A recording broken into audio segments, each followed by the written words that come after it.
locked at this stand. I can't move the microphone now. Thank you, Dave. I appreciate your introduction. And just one addition. We're also all Americans. And, I truly appreciate seeing this great program. You know, we've been holding town hall meetings throughout the 3rd Congressional District since we came back on what's called the break out of Washington. I think it's important. It's important that you come and stand before it. Yeah. Is there a way to pull that out? Yeah, unplug it. Just unplug it. And you can hold the microphone. Get that in.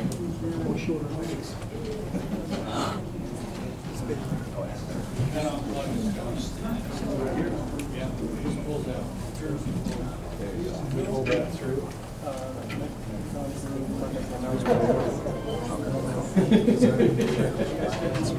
Probably the time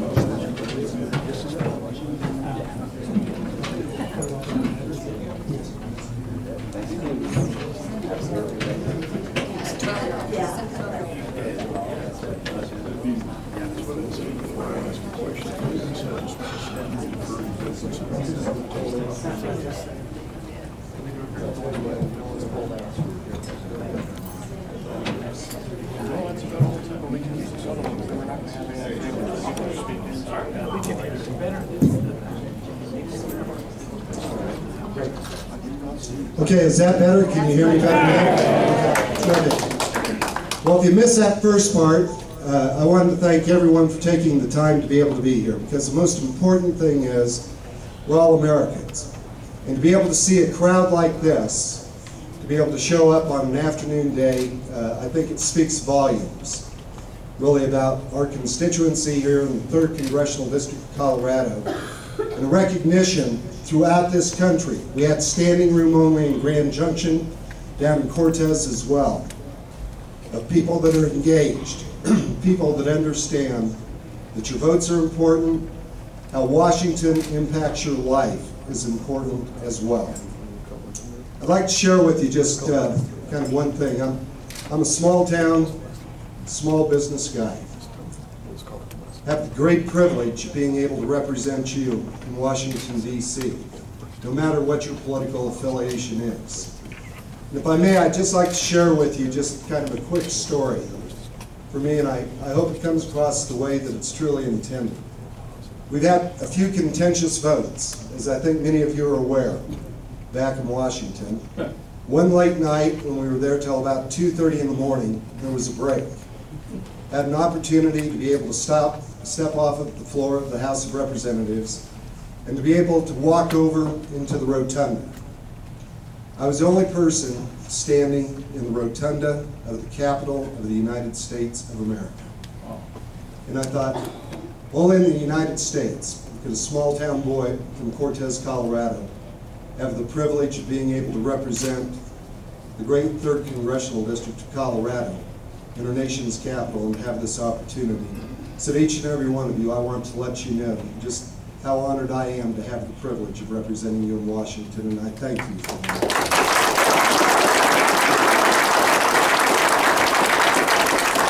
And we want to be able to get to the questions, but I'd like to be able to preface this a little bit with some of the challenges that we are truly facing in Washington right now. Walked Main Street, Pueblo. Walked Main Street, Grand Junction. Virtually every main street throughout the 3rd Congressional District of Colorado. And I think many of you are like me. We're hurt and we are tired of seeing our small businesses shut down. We're tired of seeing our neighbors worried about their future. Young families worrying about, are they going to be able to live that life that their parents led in this country? Senior citizens that are worried about their future as well. We have to get America back on course. Right now, we are facing a $14.3 trillion debt in this country. $14.3 trillion. Now, I don't know about you, but I'm a small business guy. Getting my arms around $1 million, let alone $1 billion, let alone $1 trillion, is a very high number. Let me give you this example. If you're a basketball fan, You may have paid a little attention at the beginning of this year. One of the best basketball players in the entire country, LeBron James. There was a great competition for who was going to get LeBron James services. Was he going to stay with Cleveland Cavaliers? Was he going to play for New York? Was he going to go down and play for the Miami Heat? Well, finally, the Miami Heat was able to secure the services of LeBron James. And they are paying him the princely sum of $40 million a year to play basketball. Now, if you're like me, you probably get on your knees every night and you pray to God and say, why can't I dribble a basketball? Right? That's not going to be the case. But if LeBron James wants to earn $1 trillion, just $1 trillion, we need to wish him very good health. He will have to play basketball at $40 million per year for 25,000 years. Got up to just $1 trillion. We have stacked up $14.3 trillion in debt in this country. This is impacting the future. This is impacting that American dream that so many of us grew up with, always believing that we would have a better opportunity, a better life than the generation that preceded us. We have to be able to get America truly back on course. You know, what we're fighting for in Washington is that reality of the American dream. We simply can no longer afford to spend more than we have. I'd be willing to bet last night, this morning, you gathered around your kitchen table, you and your family. You looked at your budget and made decisions in terms of what you could afford and what you couldn't afford. Small businesses, you opened up your doors this morning and you made a decision in terms of how much revenue you had coming in, what you were going to be able to do. The state of Colorado, we balance our budget on a regular basis. Don't you think that it is about time that the federal government of the United States of America be held to the same standard and that we start balancing the budget of the United States of America?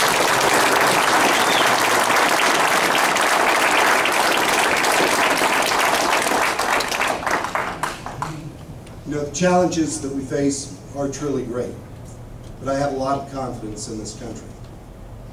I have a lot of confidence in the things that made us really the richest, the freest, and most powerful nation that the world has ever seen. But we cannot stay on the path that we are currently on. We have to be responsible. We have to make sure that we're looking out for the future of this country, for our children and for our grandchildren. That's what I'm going to be committed to. Those are the votes that I am casting in Washington. I appreciate every one of you for taking time to be able to be here today, and I invite you questions. Thank you.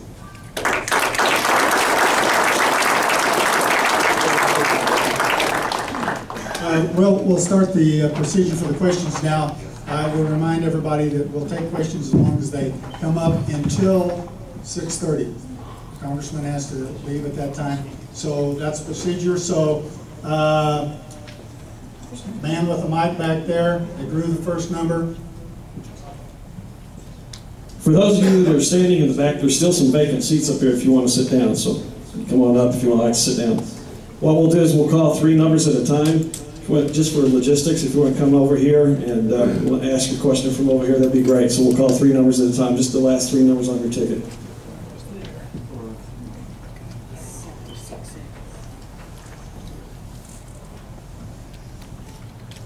(816) 806 740.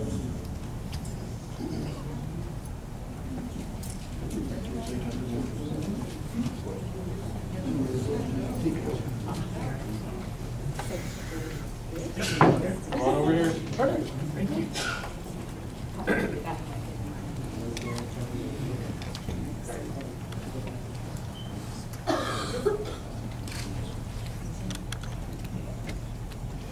If the Social Security program is supposedly done in 16 as the media states, then will the Medicaid system be scaled down as well? I feel like the Medicaid system has been abused in lots of ways. And I appreciate that question. You know, we had the Congressional Budget Office, which just came out with a report. It's recognized by the President, it's recognized by Harry Reid in the Senate, the Majority Leader, and the House of Representatives as a pretty authoritative figure in terms of where the finances are at. When we're talking about Medicare, they just came out with a report saying that Medicare was going to be broke within 10 years. How are we going to be able to provide a service if it's broke? Well, let me tell you what I voted on. I voted for the Republican budget plan. It came through. What that is doing is it assures if you are a senior citizen, nothing changes. You will receive all of your benefits. You will receive, if there are increases, the increases will come. If you are a decade away from retiring, you'll receive the same benefits. Nothing will change. You will receive the increases as they come. But with that foreknowledge, that according to the CBO, within 10 years, Medicare will be broke, that means we need to be looking out for the future. I made a pledge during the campaign to our senior citizens. There are some that I'm looking at in the office right now. I'm not going to point you out because you may not want to be qualified as a senior citizen. But I made a pledge to stand up and fight for you and to be able to protect Social Security and be able to protect Medicare. My votes have reflected that very thing. You take that to the bank. That is the truth. That is the truth. But don't we have an obligation? Don't we have an obligation to also be looking out for those younger generations? We do. To be able to fulfill that promise for them. What it means is we cannot continue to do business as usual. We're going to have to figure out a pathway to be able to fulfill that promise for future Americans as well. So we put ideas on the table. We put actual ideas on the table. Are they perfect?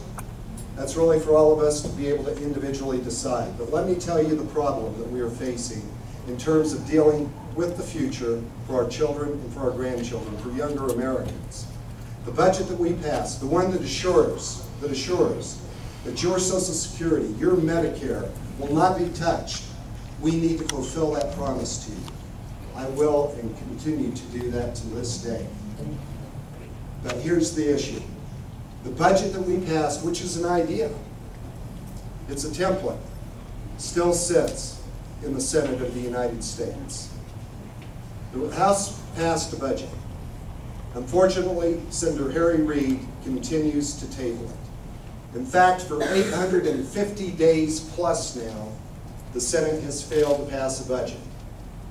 The preceding Congress, the 111th Congress, I'm in the 112th Congress, failed to pass their one constitutional obligation to be able to pass a budget. We did that. Looking in this room, I know a lot of the folks that are here, and I know you understand the legislative process. Something is passed out of the House of Representatives. The way it's supposed to work is, rather than being derailed, it goes over to the Senate. They take it up. They debate it. If there are issues that they don't like, then they can make an amendment to it.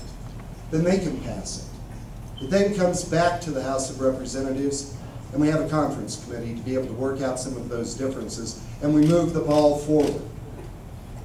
But it's being stopped right now. That legislative process is being derailed by the Senate of the United States.